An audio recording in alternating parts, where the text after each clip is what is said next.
Pagpapatuloy po natin yung ating sinimulang aklat nung nakaraan sa Kabanata 4 ng Aklat ni Juan, talatang 1 hanggang talatang 42. Kung naaalala niyo po, nakipagtagpo ang Panginoong Hesus sa isang babae doon sa balon at nakita sana natin na ito'y nagturo sa atin tungkol sa kung paano magpapatotoo. At bilang pagpapatuloy ng ating kwento ngayong umaga, ang pakipagtagpo pong ito ng ating Panginoong Hesus sa babae ay hindi lamang humantong sa pagkakaroon ng pananampalataya ng babae sa balon,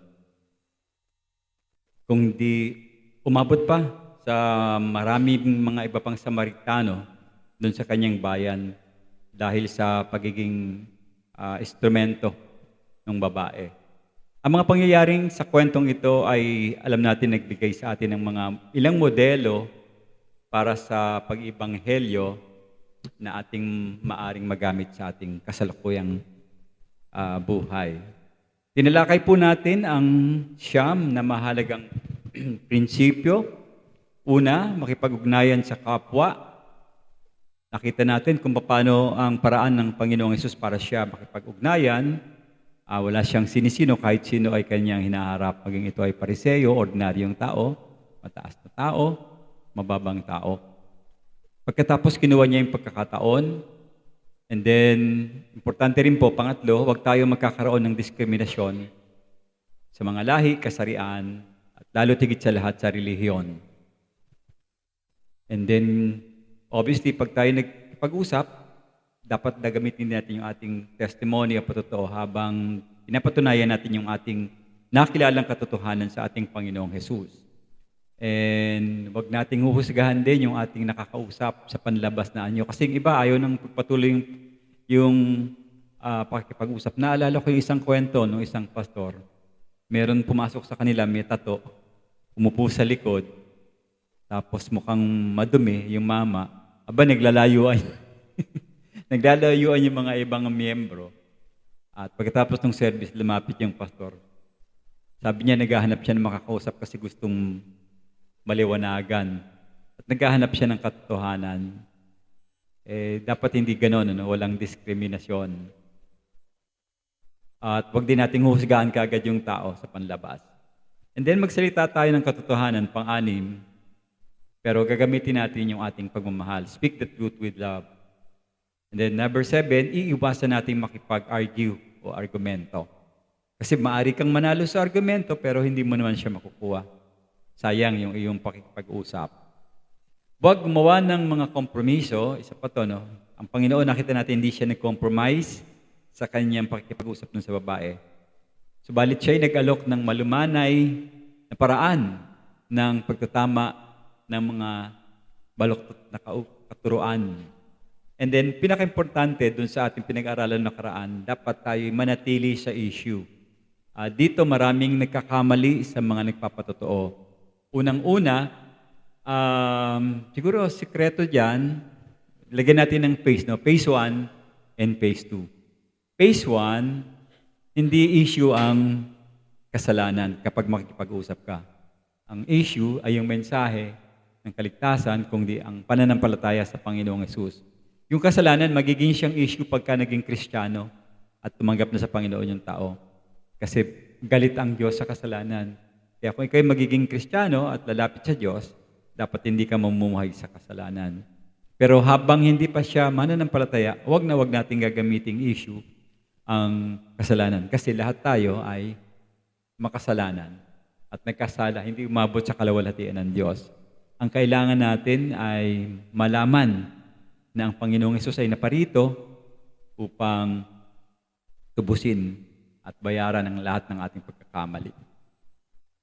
Bago pa tayo magpatuloy, basahin muna natin susunod na talata sa 26 hanggang 42. Sa muli po basahin natin ang aklat ni Juan, Kabanata 4, talatang 27 hanggang talatang 42. Sinabi ni Jesus sa kanya, "Ako mismong nagsasalita sa iyo ang tinutukoy mo."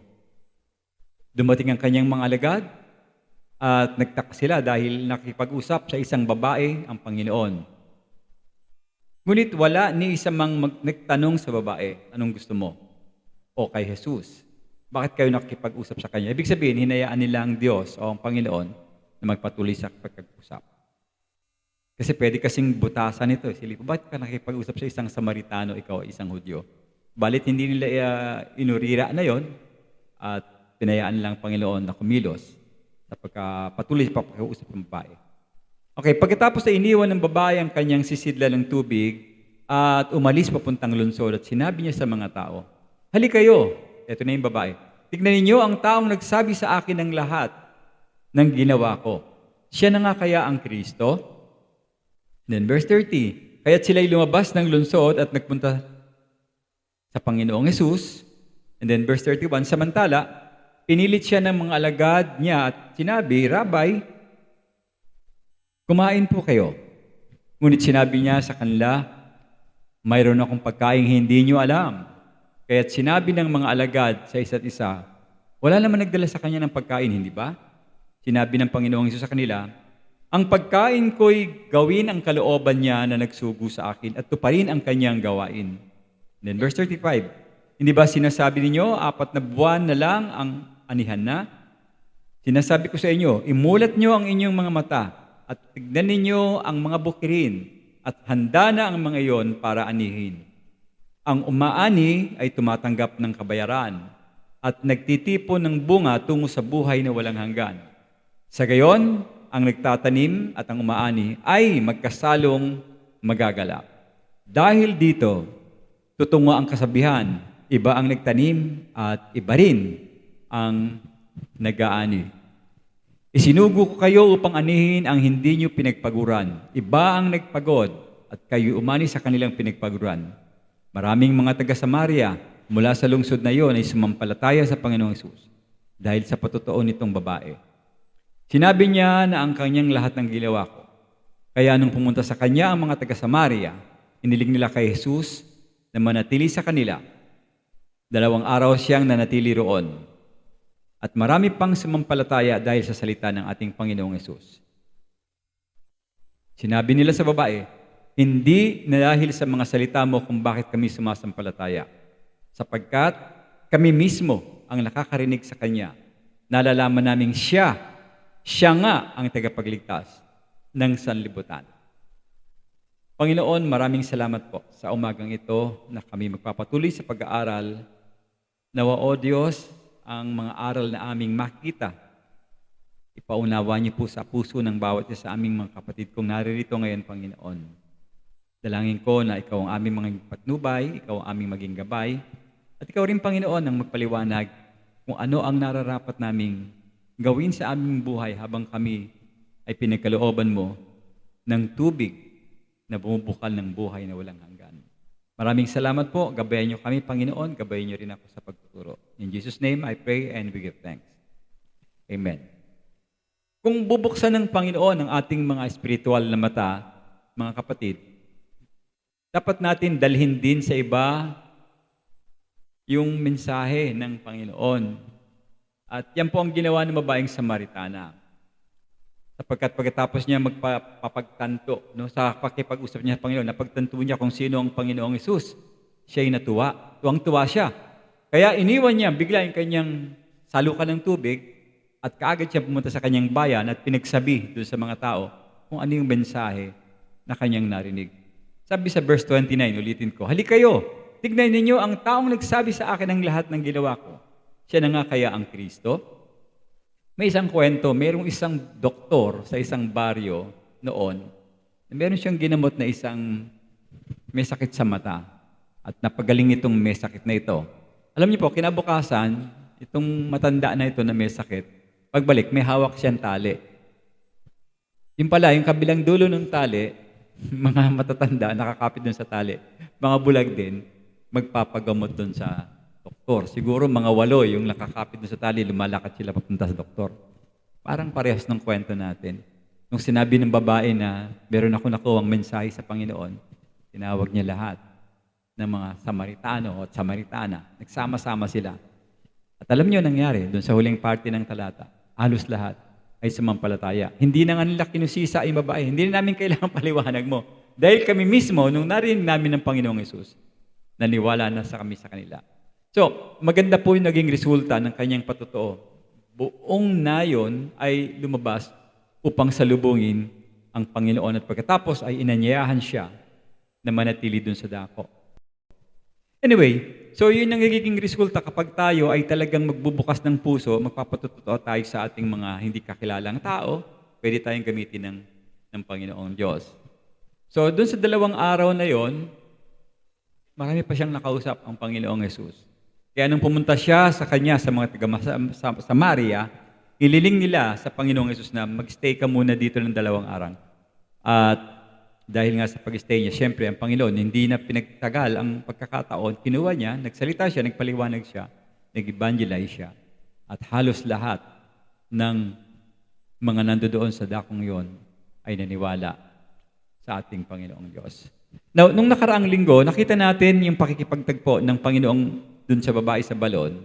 At sana ay kahit na marami yung poso, na meron kayong natandaan, magagamit niyo sa buhay inyong buhay. Nagturo ito sa atin mga prinsipyo upang kung tayo magpapatotoo sa Panginoon, ay magiging malaman yung ating pakikipag-usap dahil nakuha natin yung prinsipyo. Pero huwag niyong kakalimutan, unang bahagi talaga ng buhay natin yung panalangin. Huwag kayong aalis doon. Bago kayo makipag-usap, manalangin kayo sa Diyos. Ngayon po, magpapatuloy tayo. May mga karagdagang prinsipyo na ating titignan at mga ilang katotohanan tungkol dito sa pakipag-usap ng Panginoon. At ito rin ay talagang dapat natin pagtuunan upang tayo maging effective sa ating sharing ng ating gospel sa ating kapwa. So dagdag ko, number 10, dapat, pag nakikipag-usap tayo, mapapatunayan natin yung tunay na katauhan ng ating Panginoong Hesus.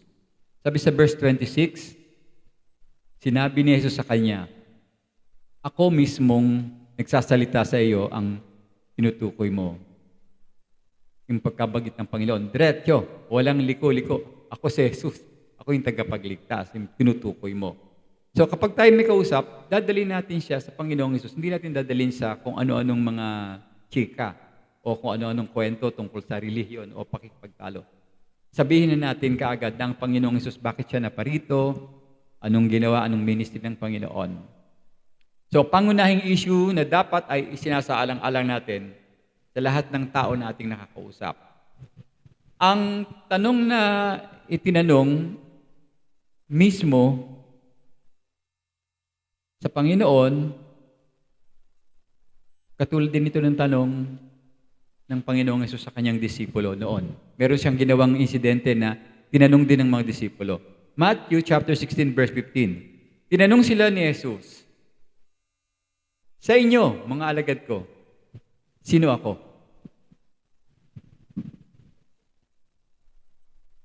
Pagkakaiba tatanungin, mapapaliwanag niyo ba kung sino ang Panginoong Hesus? Para sa iyo, sino ang Panginoong Hesus?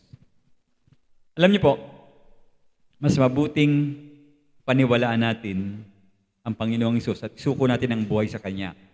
Importante yon.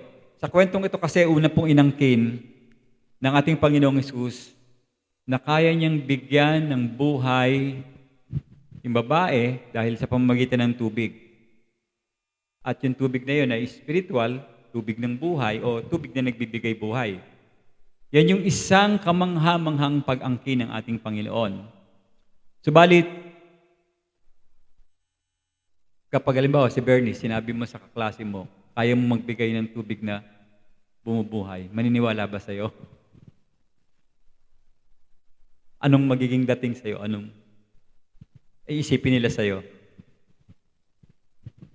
Mesaya ito. Bumubuhay ng patay o kung ano-ano man.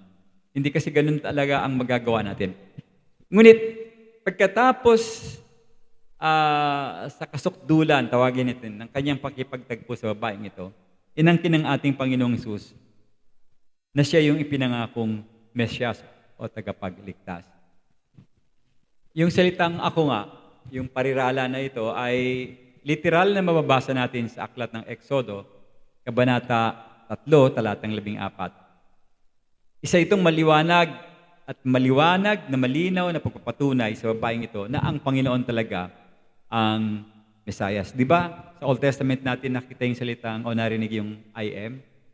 So, doon pa lang binanggit na ng Panginoon, I am. Ako nga, ako ang Mesias, akong tagapagligtas. Ang punto po rito, sakaling ikaw yung nagbabahagi ng tungkol sa Panginoong Yesus, dapat maipaalam mo sa kanila kung sino ang Panginoong Yesus. May nagpatuto, si Apostol Pablo.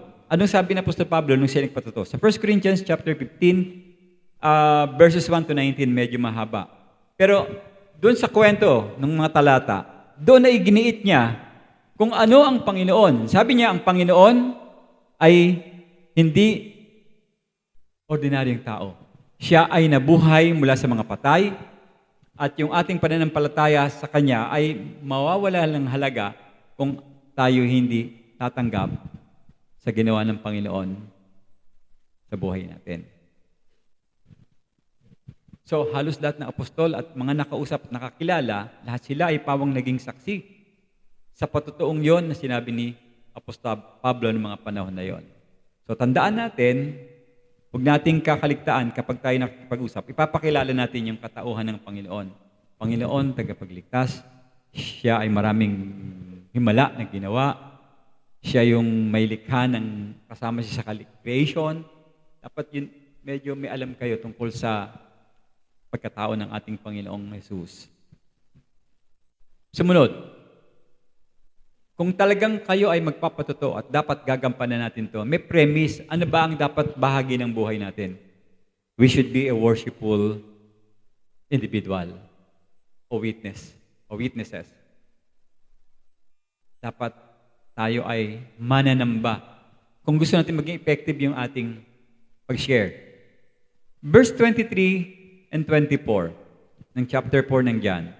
Ngunit ang oras ay dumarating, sabi doon. At ngayon, kung saan ang mga tunay na sumasamba ay sasamba sa Ama sa pamamagitan ng Espiritu at katotohanan. Sapagkat ganito ang hinahanap ng Ama na sasamba sa Kanya.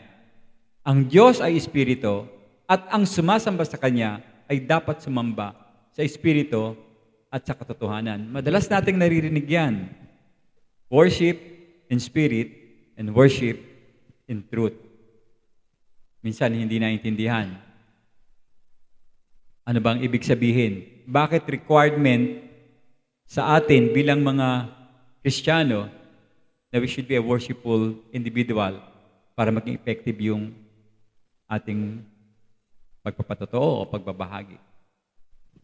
Worship in spirit simply means dapat you are guided, you are filled by the Spirit. Kaya nga importante na humihingi tayo ng tawad sa kasalanan natin.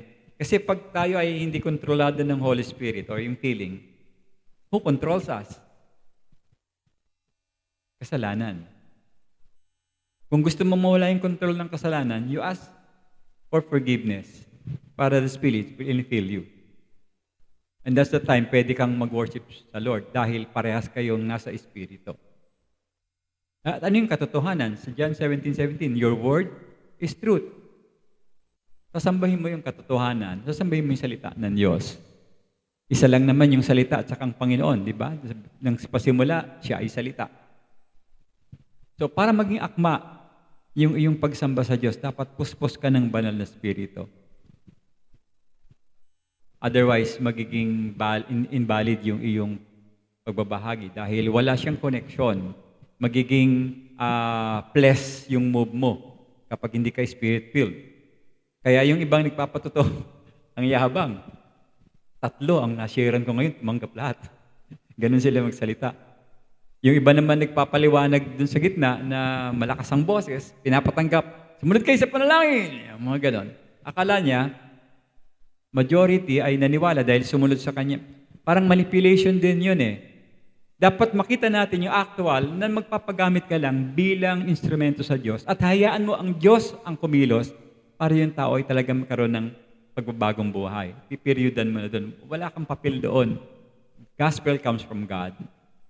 Ang katotohanan galing sa Diyos. Yung pagkilos galing din sa Diyos. Pero sabi dun sa talata kayo na magkasama yung aani at saka yung pagtatanim ng buto. Ang Diyos ang nagtatanim, tayo yung umaani ng kanyang tinatanim.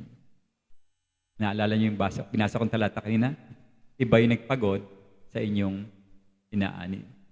Sinabi ng Panginoon sa babae na hinahanap ng Ama ang sumasamba sa kanya sa Espiritu at katotohanan. So kung hindi ka worshipful, hindi ka magagamit. Kasi ang hinahanap ni God is yung sumasamba sa Espiritu sa katotohanan. Dalangin ko po na alalayan natin yung ating buhay. Huwag tayo magtagal sa kasalanan, hingi kagad tayo ng tawad. Meron kasing iba, iipunin bago matulog, saka hingi ng tawad. Sayang yung oras. At that point, dapat parang switch yan on, off. Dapat, Lord, nagkasala po ako, patawarin mo ako. Nainis ako dun sa kausap ko kanina. Nainis ako dun sa driver ng Grab, ng taxi. Nainis ako dun sa nag-serve sa amin sa restaurant kanina, yung waiter. Okay, yung kaklase ni Luis, baka merong nangiinis sa kanya, nagalit siya. O kaya yung mga kakilala nyo sa opisina. Anyway, so, importante, puspos ng banal na Espiritu. May panalangin, sumasamba sa Espiritu, at sumasamba sa katotohanan. Yun yung ulan lang pinag-usapan, di ba? Humingi siya ng tubig, pero dinala ng Panginoon doon. Kasi importante ito. Dapat sumasamba sa Diyos ang nagpapahayag ng salita ng Diyos. Kaya ang pinakamahusay na tagapagbigay ng patotoo o saksi, palaging yaong nagsasabi ng tungkol sa Panginoon, mula ito sa isang Kristiyano na mayroong pusong nag-uumapaw sa pagsamba sa Diyos. In fact, pag sinabing worship, lifestyle natin yun eh. Dapat hindi ka nagmi-miss dun sa pagsamba eh. Kasi nung iba, pag sumasamba, pag pumunta lang sa simbahan, sasamba sa simbahan. O kaya naman, pag tinataas yung kamay, worship. Ganun ang idea nila. May category siya, worship na sinasabi. Pero ang best type ng worship, listen to this, is heart level. Dapat nandoon sa antas. Hindi emotion. Marami ngayon, emotional ang kanyang worship, kaya walang effect. Pagkatapos pag-pray ng pastor, parang mga nakakita ng maligno, nawawala kagad sa simbahan, nasa mall, naglalakwatsa kung saan nagpupunta. Hindi kasi totoo yung yung kanilang pagsamba. Ang controlled ay emotion, sarili, self. Ang hinahanap nila sa simbahan, yung malulugod yung tenga nila, hindi ang Diyos. So kung nais natin na katanggap-tanggap sa harap ng Diyos at walang pagpakunwari, walang halong pagpakaimbabaw, kailangan maging tunay ang puso natin sa Diyos. Dapat buo yung ating pagkatao, sumasamba tayo sa Diyos. Kaya natin ito ginagawa para sa Panginoon. Now, bilang karagdagan, ang pagsamba sa Diyos, sa katotohanan, nangangahulugan din po ito ng pagsamba natin sa iisang tunay na Panginoon para makaiwas tayo sa idolatry. See? Tandaan natin yan. Yung iba sinasamba pera, yung iba sinasamba mga tao. There's only one dapat na mapabot ang pagsamba, yan ay ang ating Diyos. Okay?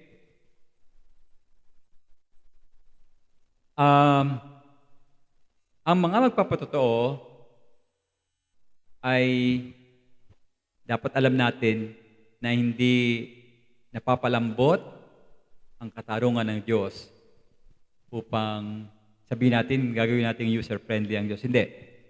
Kung anong sinabi ng Biblia, hindi natin yung pwedeng palitan.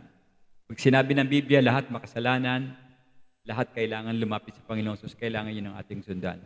Tumutok tayo sa pangangailangan para sa isang pusong mayroong kaugnayan sa ating Diyos. Yung babae, nagsabi na ang mga Samaritano ay sa bundok, Gerasim sila sumasamba. Kasi akala nila, doon daw ang tamang lugar ng pagsamba. Pero sabi ko kanina, hindi pwedeng palambutin ang puso ng Diyos. Mali, sabi ng Panginoon. Hindi yan tama. Ang iginit ng Panginoon, ang tunay na issue. Hindi yung panlabas na utos ng relihiyon sa kanila. Kaya't ang tao ay sumasamba sa Espiritu at sa katotohanan. Alam niyo po, marami dito sa ating bansa, tinatawag nating mga Katoliko, at hindi ito malayo na maaari kayo makatagpo ng ganitong tao ang pag-iisip. Sasabihin nila, tama yung mindset ko sa Diyos. Kasi paminsan-minsan, umaten ako ng misa, ganun sasabihin nila. At hindi ako nagmimintis ng aming, ano yung tawag nila doon? Pagnonobena. Kaya alam ko, sa puso ko, alam ng Diyos kung ano yung iniisip ko. Hindi pa pwede yun. Dapat merong katiyakan. Meron kang proof kung bakit ka alam ng Diyos, kung bakit kilala ng Diyos, kung bakit ka ligtas, kung bakit ka may karapatan na magkaroon ng tinatawag nating pagbabahagi ng salita ng Diyos. Halimbawa si Apostol Pablo nung hindi pa siya mananampalataya, ano siya? Siya ay isang pariseyo. Napakasigasig na Apostol Pablo sa kanyang relihiyon ng mga panahon na yun. Gumagawa siya para sa relihiyon. Pumapatay siya ng mga tao in the name of his religion. Yung mga inggit nila noon, pagka hindi sila sinusunod at ibang sinusunod, pinapatay nila. Pina-wipe out nila. Kaya ang dami niyang napatay ng mga Kristiyano bago siya naging mananampalataya. Tinuring niya kasi ang kanyang relihiyon na parang Diyos nila. Okay? Subalit, nung natagpuan ni Apostol Pablo ang Panginoong Hesus, yung kanyang relihiyon, anong naging turing niya? Tinuring niya lang na ito ay isang basura. Kasi ang higit na mahalaga, yung pagkakilala niya sa Diyos at hindi doon sa kanyang pinaniniwalaan dating maling katuruan. Mababasa niyo yan sa aklat ng Pilipos, Kabanata 3. Medyo mahaba rin yung talata, no? Tandaan niyo lang, Kabanata 2 hanggang talatang 11, kung paano pinatunayan ni Apostol Pablo ang paniniwala niya sa Diyos at pag-iwas niya sa relihiyon. Okay? Ako pag may kausap, hindi ko sinasabing, I changed my religion. Sinasabi ko nila, well, hindi ako nag-change ng religion, I meet Christ. Sinasabi ko, natagpuan ko ang Panginoon. Kasi minsan, na-open sila pag sinasabing, ay, ibang relihiyon. Hindi ko ginagawang issue yung relihiyon. Ang ginagamit yung issue is, ang Panginoong Hesus. Dinadala ko siya doon. Hindi ko ginugulo yung isip niya, baka sabihin niya, ikaw ay panibagong relihiyon, dadalhin mo. Kung dadalhin kita sa relihiyon, hindi dapat nagbanggit ako ng salitang relihiyon. Mula sa pagsisimula ng pag-uusap natin, puro Panginoong Hesus ang aking bibig. Kasi doon kita dinadala. At ganun din ang dapat ninyong paraan sa pagpapakilala. Mga kapatid, gaanong karaming relihiyosong pagdiriwang ang kinakailangan sundin upang makapasok sa langit? Meron ba kayong alam? Mga ceremonial? Di ba wala? Sa Biblia wala, no? Pero sila, ang dami nilang ginagawa. Marami silang mga inuutos, mga tradition, paniniwala, na feeling nila, pagka ginawa nila yon, mababawasan yung kanilang kasalanan sa langit.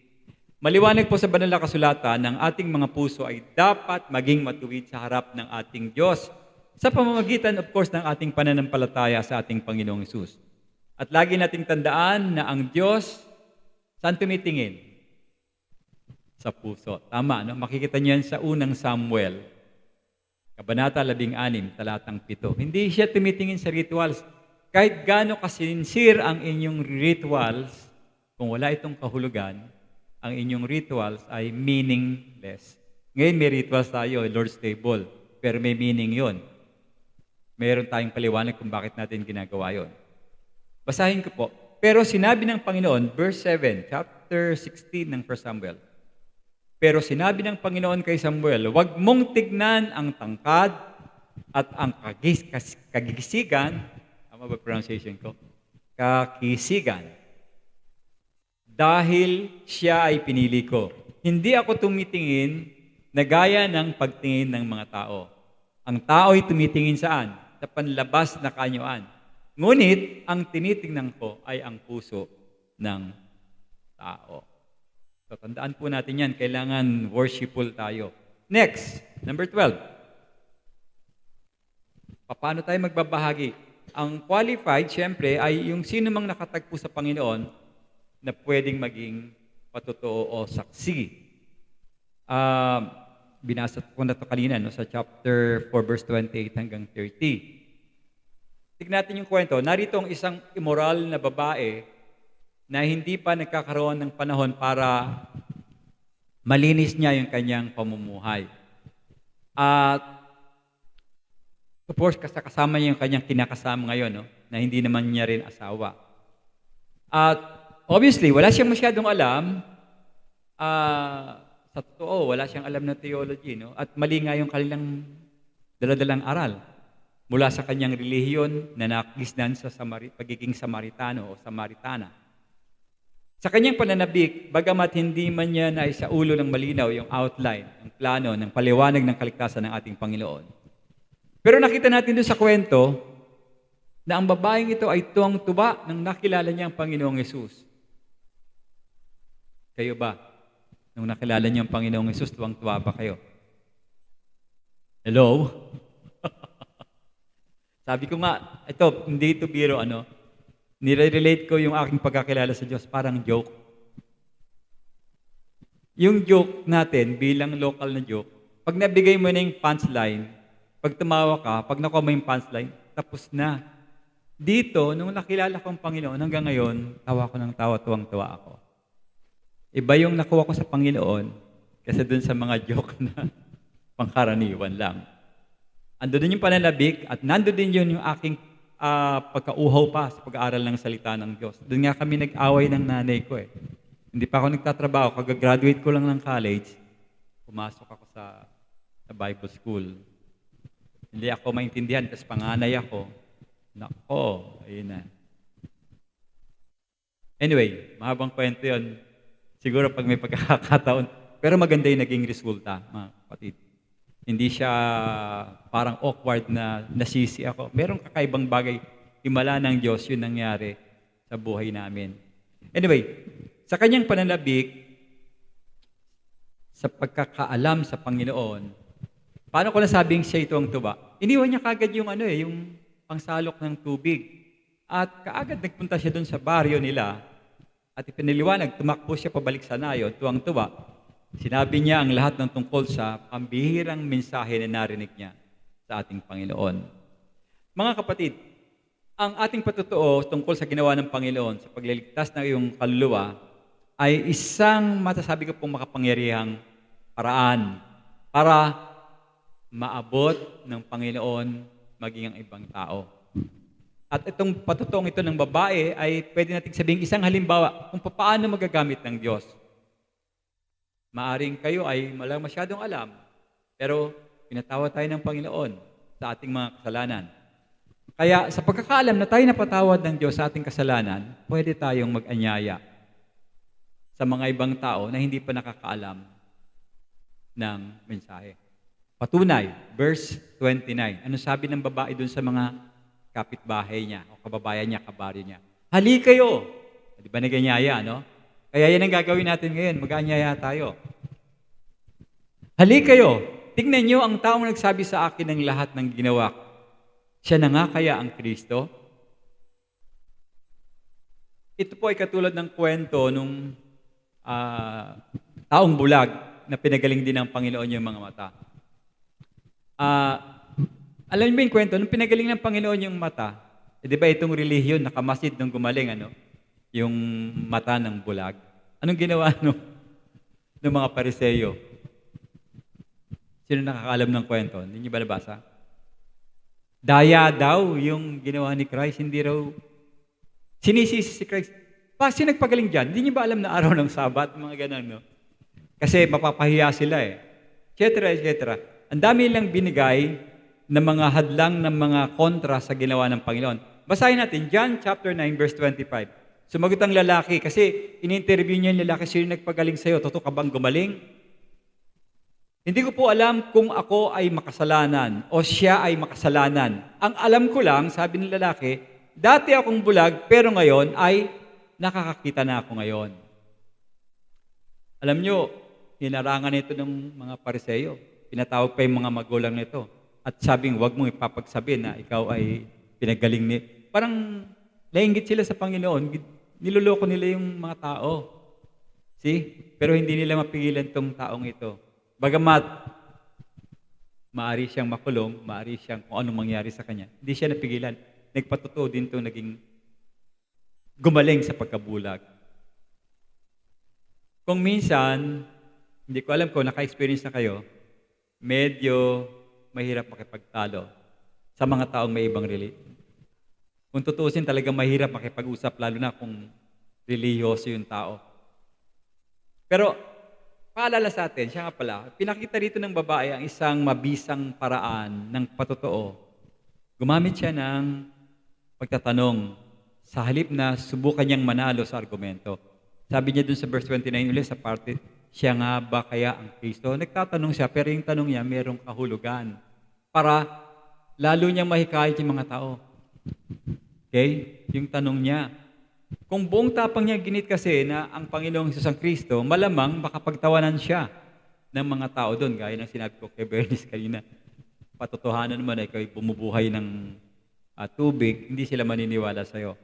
Pero meron kang tinutukoy na talagang gumagawa nito at hindi mo sila kinukontra, maaring pukawin mo ang kanilang pagkamausisa at pumunta sila para malaman kung totoo nga yung sinasabi mo. Okay? So, pwede tayong gumamit ng mga tanong sa ating pakikipag-usap. Okay? So, sunod po. Number 13. Unahin ang spiritual na mga pagkakataon kaysa sa iyong physical na pangangailangan. Ito, medyo nahihirapan yung maraming mga Kristiyano rito. Verse 31 to 34. Samantala, pinilit siya ng mga alagad niya at sinabi, Rabbi, tinanong ang Panginoong Hesus, Rabbi, Guro, kumain na kayo. Kasi hindi pa kumakain ng Panginoong Hesus eh.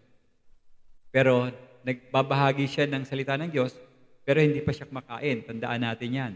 Kaya nga nagpunta sa McDo yung apostles bumili ng pagkain para dalhin. Di ba sabi naganap na makakain? Anyway. Ngunit, sinabi niya sa kanila, mayroon akong pagkain hindi niyo alam, sabi ng Panginoong Hesus. Kaya't sinabi ng mga alagad sa isa't isa, wala naman nagdala sa kanya ng pagkain, di ba? Sinabi ng Panginoong Hesus sa kanila, ang pagkain ko'y ano nakalagay sa verse? Gawin ang kalooban niya na nagsugo sa akin at tuparin ang kanyang gawain. Malalim. Pero naiintindihan ko ang ibig sabihin to ng Panginoon. Priority talaga ang evangelism. Mahalaga sa kanya ang kaluluwa ng isang tao. Kahit na hindi siya kumain, basta maibahagi niya lang yung salita ng Diyos. Kaya niyo po ba yun mga kapatid? Hindi kayo kakain para lang makapagbahagi ng salita ng Diyos. Sinabi niya sa kanila sa verse 42, mayroon akong pagkaing makakain. Hindi niyo ba alam? Now, gaya ng dati, yung mga disipulo, saan nakapokus? Sa spiritual o physical? Laging ganun ang problema ng mga, nung sinaway yung mga bata, physical yun eh. Pinagalitan siya. Ba't mas sinusuway yan? Nanggugulo po kasi. Hindi, hayaan mo siya, sabi ng Panginoon. Iniisip nila na meron nagdala ng makakain. Kaya sumagot naman ng Panginoon, ang pagkain ko ay gawin ang kalooban ng Diyos, sugo sa akin, at ganapin ang kanyang gawain. Now, sa punto pong ito, mga kapatid, kung ang ating isip ay naglalaman ng gaano tayo kagutom, gaano tayo kapagod, at hindi tayo magtutuon ng pansin dito sa pagkakataong ito upang sabihan ang iba tungkol sa Panginoong Hesus. Hindi natin sila mababahagi na ng salita ng Diyos. Hindi natin sila maaabot. Mga kapatid. So, dapat tama yung iyong priority. Kahit nasabi mo na sa trabaho ka, may kikwento ko sa inyo. Hindi ko alam kung Paul yung ginawa nitong taong ito, pero I think tama rin ito eh. Kilala niyo ba si Jerome, yung translator ng Bible? Siguro si Brother Ray lang kilala. Si Saint Jerome, translator ng 7 language ng Bible. Alam niyo ba yung table niya? Tinignan ko kasi yung table niya, although drawing lang, ano? Alam niyo na sa harap ng kanyang lamesa, yung patungan niya ng kandila, bungo, patungan niya ng kandila. May nagtanong sa kanya, bakit lagi niyang bungo ang nilalagay doon? Reminder daw sa kanya yon na yung buhay dito sa daigdig, maiksi. So, pinapaalala sa kanya na kailangan niyang gumawa para sa Panginoon. Doon siya magiging busy kasi hindi niya alam. Baka mamaya maging busy sa isang bagay, bigla siyang na-aksidente, nabangga, o kung ano nangyari sa kanya, hindi niya nagawa. yung pinagagawa ng ating Panginoon. May nagtatalo nga kahapon doon sa pinapanood ko. Sabi nung mag-asawa siya, isang doktor, saka isang pastor. Sabi ng pastor, hindi ko alam kung tama sa inyo ito, no?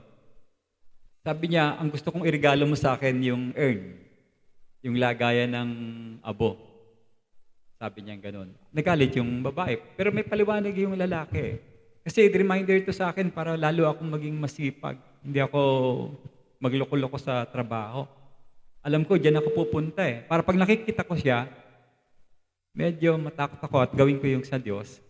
Sabi niya gano'n, kesa doon sa ibang bagay.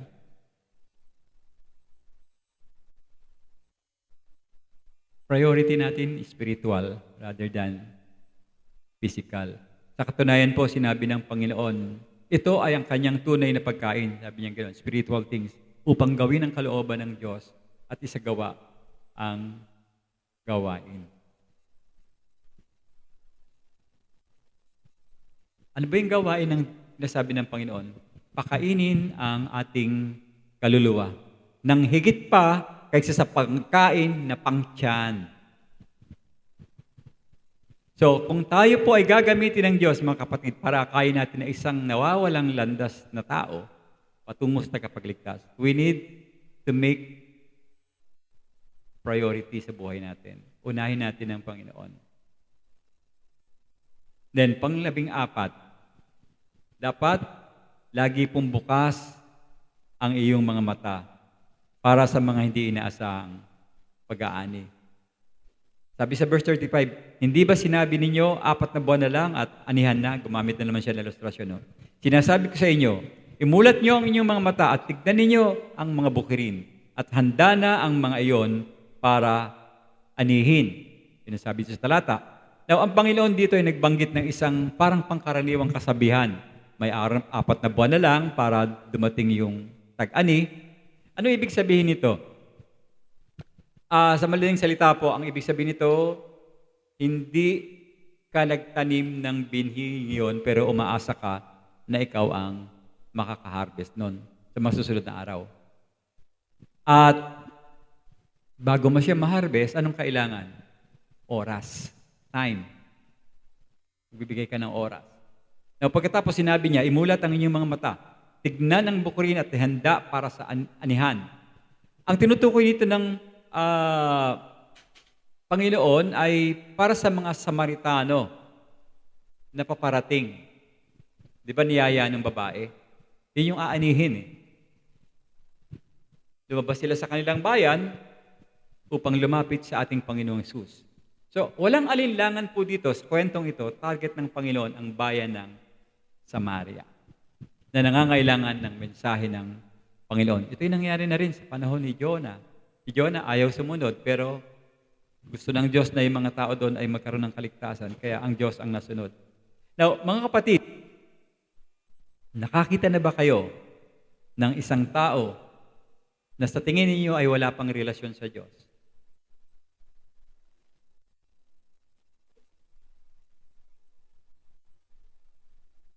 Kahit mukha siya nagsisimba, kahit mukha siyang walang interes sa Ebanghelyo, huwag tayong magja-judge.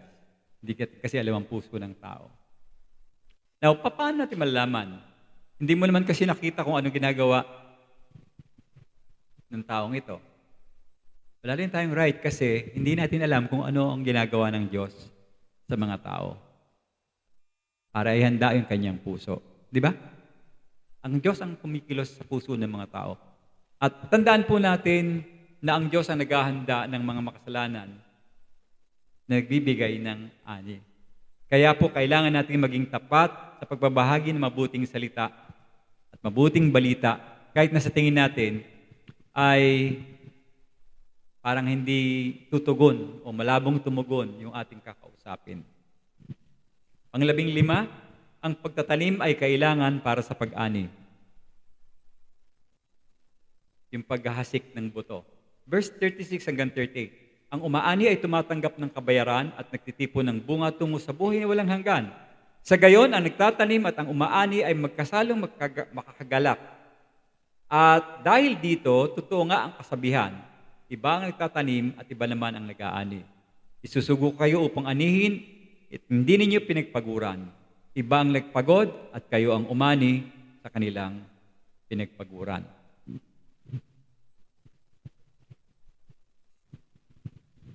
Ano ba bang problema nating madalas, mga kapatid? Ang problema po natin, madalas po tayong inaasahan na umani nang hindi naman nagtatanim. Yan ang trending ngayon sa Christianity. Gustong humarvest pero wala namang pagtatanim na nangyari. Pagkatapos magtataka kung bakit yung taong kinausap mo biglang mawawala sa pananampalataya. Ba't ganun? Pinalapit mo sa Diyos pero ba't hindi talaga nagtuloy?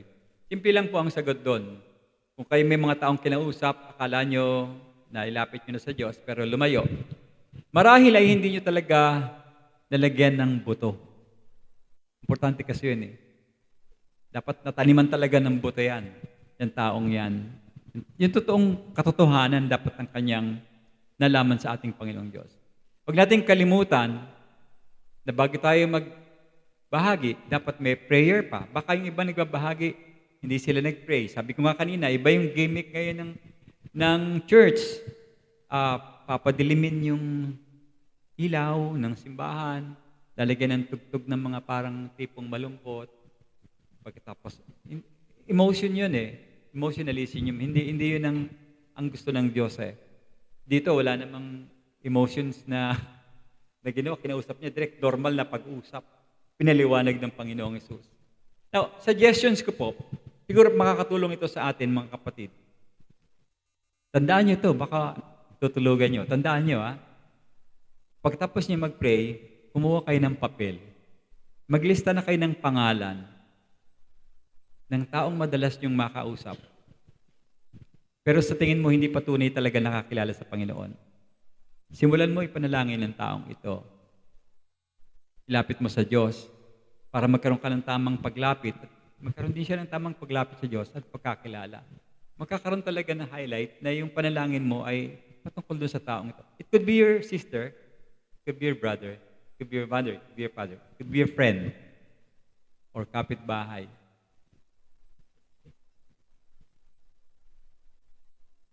Kasi hindi natin alam kung ligtas na talaga yung ating kasama maging sa bahay. So, suggestion ko, maglista kayo ng pangalan mula ngayon. Tandaan nyo, ipanalangin nyo siya. Sabi ng Panginoon sa verse 38, sinugo ko kayo upang anihin ninyo ang hindi ninyo pinagpaguran. Ibig sabihin, probably, kapag nakapagtanim na kayo ng buto doon sa taong yon, baka merong iba rin nakakausap. At iba rin ang gagamitin ng Panginoon para yung taong yon ay maniwala sa Kanya at lumapit. Now, ang kwentong ito na ating pinag-usapan, nagpapakita ito, nakita ko kasi dito, yung pinakamataas na biyaya ng Diyos para sa kaligtasan. Kahit na yung mga Hudyo, tignan niyo yung mga Hudyo, ito yung halimbawa, paulit-ulit na sila, nailang taon na sila sa turo at makahimala ng Panginoon. Pero naniwala ba sila? Tumugon ba ang karamihan sa mga Hudyo na kinakausap ng Panginoon? Wala. Sila nga yung naging kalaban ng Panginoong Diyos. Samantalang itong mga Samaritano, sa pamamagitan lang ng 2 araw ng pagtuturo ng Panginoong Diyos. Tapos wala pang himala. Meron bang himala doon? Wala akong nakitang himala. Kinausap lang ng normal. Tubig ang ginamit. Nakuha ang kalooban, kaluluwa ng babae at ng mga kapasama niya. Sa muli po, ang ating gawain, maghasik ng binhi sa pananampalataya at panalangin. At ang gawain ng Diyos ay gamitin ang kanyang mabuting balita, ang Ebanghelyo, upang dalhin ang mga kaluluwa mula sa kamatayan tungo sa buhay na walang hanggan. Tayo po ay manalangin. Panginoon Diyos, maraming salamat po sa umagang ito. Dalangin ko, Panginoon, yung pagtuturo, maging modelo sa buhay namin. Ang lahat ng mga prinsipyong ito, O Diyos, kayo ang sumubaybay po upang matutunan namin Turuan mo kami, Panginoon, samahan mo kami, i-guide mo kami kung paano namin gagawin to, Panginoon Diyos. Kami po ay pinapaubaya namin sa iyo ang pagkilos, maging aming sasabihin at iisipin. Nais namin maging handa, Panginoon, sa pagkakataon na igagawad mo sa amin na kami magbabahagi ng salita ng Diyos. Naniniwala po ako na sa aming church, ikaw ang kikilos, Panginoon, upang maabot namin ang iba naming mga kapatid at mga tao na hindi pa lubos na nakakilala sa iyo. Maraming salamat po sa mga prinsipyong ito. Nawa, O Diyos, tumimo po sa puso namin, aming balik-balikan ang mga prinsipyong ito kung maging tamang aming pagbabahagi ng iyong salita sa aming buhay at sa aming kapwa. Maraming salamat po sa pangalan ng iyong anak na si Jesus. Amen.